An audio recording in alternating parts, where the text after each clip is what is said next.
Duterte, Duterte sa 2028.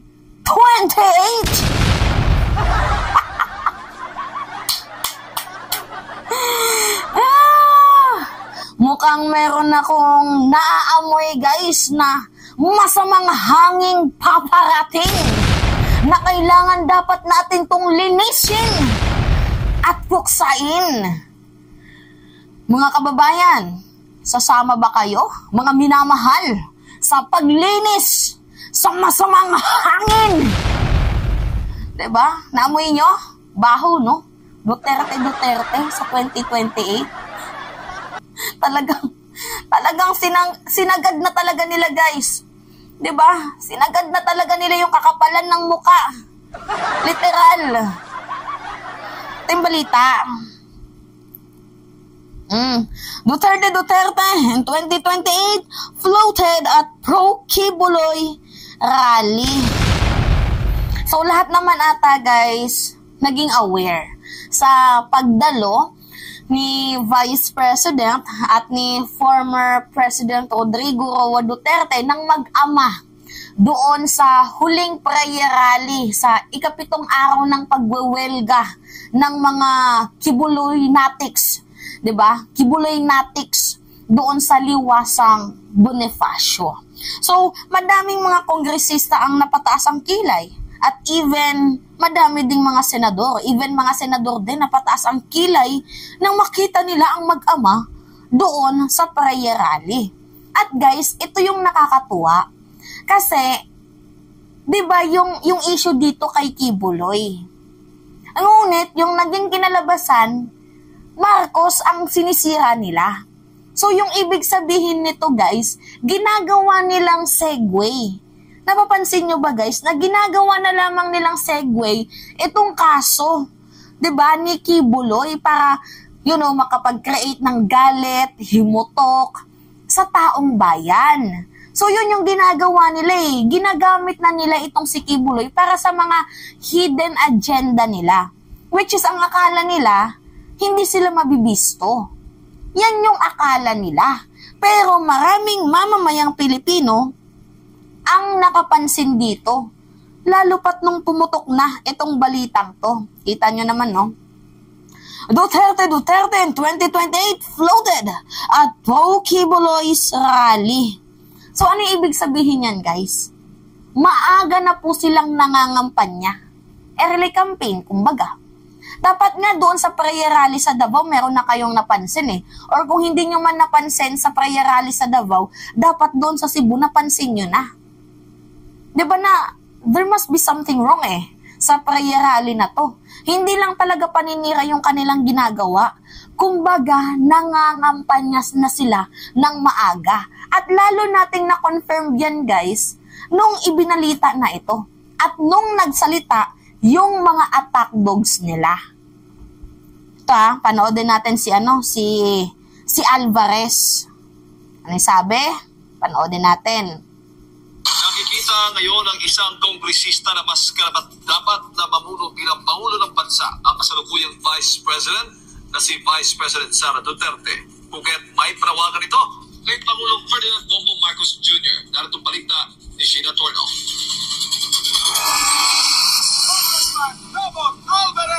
Nagsalita na sa libu-libong rallyista sa ikapitong araw ng Laban Kasama ang Bayan Prayer Rally si dating House Speaker at ngayon Davao del Norte 1st District Representative Congressman Pantaleon Bebot Alvarez. Tinuligsa ng mambabata si Pangulong Ferdinand Bongbong Marcos Jr. Gets nyo guys? Doon pa lang sa pinakaunang intro ng balita, sinabi na nila na hindi daw karapat-dapat na mamuno bilang presidente itong si President Marcos. Nagigets nyo guys? Panoodin nyo pa. Dahil sa mga irregularidad ng pamahalaan sa ilalim ng kanyang pamumuno, pagbibigay din nito, hindi daw kaya ng batang Marcos na mamuno bilang Pangulo ng Bansa. Kita nyo? Hindi daw kaya ng batang Marcos ang mamuno sa bansa. Yan po yung pagda-down nila kay President ngayon.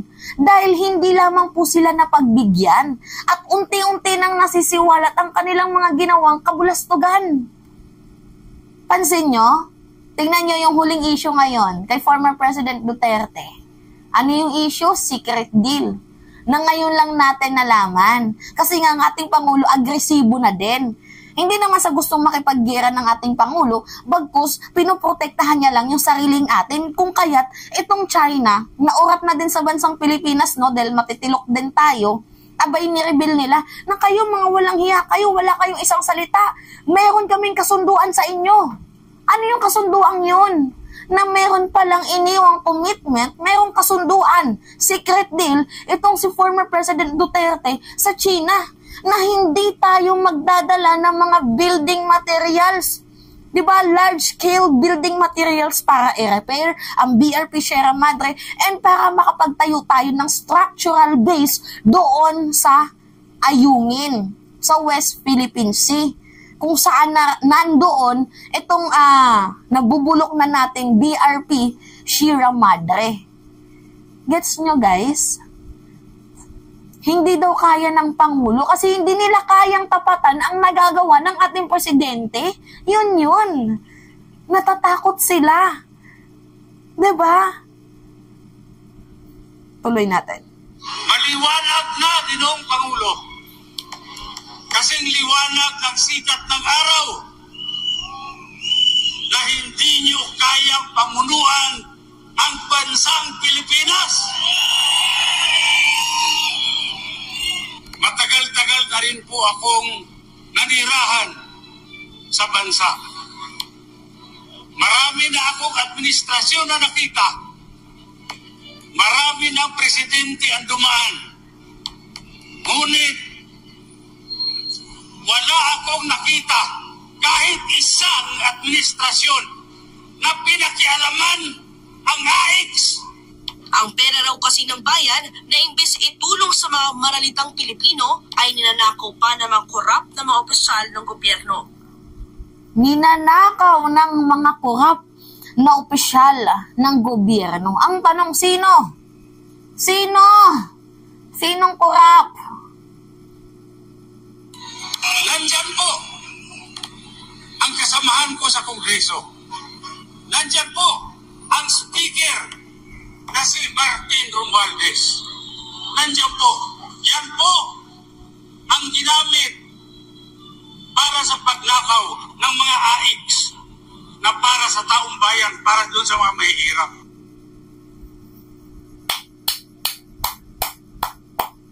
Grabe, ang galing ng script.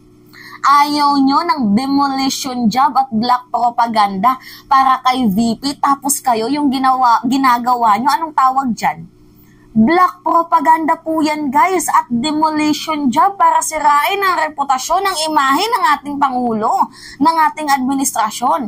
Ay paano pag sinabi namin, inungkat namin yung Farmally, yung Pogo issue, yung 51 billion, yung 125 million within 11 days confidential funds, yung 2.7 billion.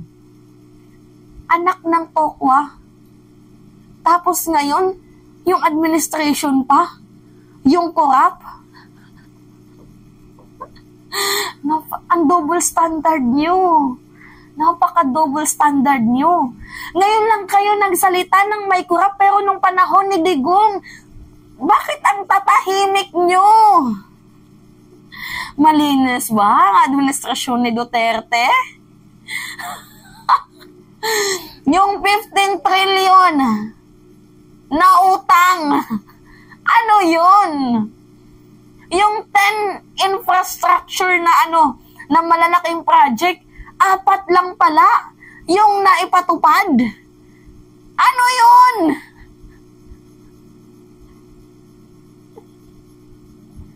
Lakas man tarantado ni ni Alvarez. Pinatalsik ka na nga, himugpit ka pa din dyan sa kanila. Ako dito. Dahil dito, hindi anya siya nagdalawang isip na ilahad at iparinig sa taong bayan ang kanyang saloobin o hinaing sa Administrasyong Marcos. Gusto ko lang pong sabihin sa inyo na sana magising na po kayo sa katotohanan na hindi nyo po kaya gampanan ang mangulo sa bansa na ito. Actually, ikaw dapat ang magising sa katotohanan na ginagamit ka lang nila bilang attack dogs. Ikaw yung magising dapat sa katotohanan na yung administrasyon natin ngayon ay pro-people, pro-life, pro-justice. I cannot! Grabe. Pa niya, mas karapat-dapat pang mamuno bilang Pangulo ng Bansa ang ngayon Vice Presidente na si Sara Duterte. Kumpiyansa si Alvarez na mas magagampanan pa ng mas maayos si VP Sara ang pagiging Pangulo. Layunin daw kasi ng saligang batas na sa oras dumating ang panahon na makita na hindi kayang gampanan ng isang Pangulo ang kanyang trabaho ay maaaring palitan na lamang ito ng Vice Presidente. Malinaw naman na ang pamumuno ay kayang-kaya ni Vice President Inday Sara. Ayun, malinaw. Malinaw yung demolition job nyo eh. Ano guys, malinaw na ba sa inyo? Na itong ano na to, itong mga prayer rally nila, hindi po to kay Kibuloy. Para po talaga ito sa pag-a-uplift para kay Vice President Sara Duterte. Kaya nga madaming mga ano dyan, mga bandera dyan ng Marcos resign. 'Di ba? Yun po guys, hudyat na to eh. Hindi na to pro-Kibuloy rally, kundi pro-Duterte rally na to. Sinasakyan lang nilang issue ni Kibuloy. Ayun, nahuli. Ang ganda ng pagkakasabi, no? Hindi kayang pamunuan ni Marcos Jr. Tapos sa pinakadulo ng video, dapat si Sara na lang. O, ayun, huli. Diba? Hoy, ayaw na namin bumalik sa panahon na puno ng EJK, no? Ayaw na namin bumalik doon. Kami po, Ginoong Pangulo, ay hindi titigil sa pagdadasal hanggat makita nyo ang liwanag. Patuloy po kaming manalangin na sana you will do the supreme sacrifice of resigning from your position. Umaasa si Alvarez na pakikinggan ni PBBM ang kanyang panawagan para sa interes ng maraming Pilipino. Mayroon naman anyang kwalipikado sa kanyang posisyon na totoong halal ng bayan. Hayaan anyang ipagpatuloy ni VP Sara na mamuno bilang Pangulo ng Bansang Pilipinas. Tama na po sa pagkukunwari na kaya. Hindi po talaga kaya. Gets nyo guys? Diba? Lahat naman ata aware, diba? Na ito yung hidden agenda nila.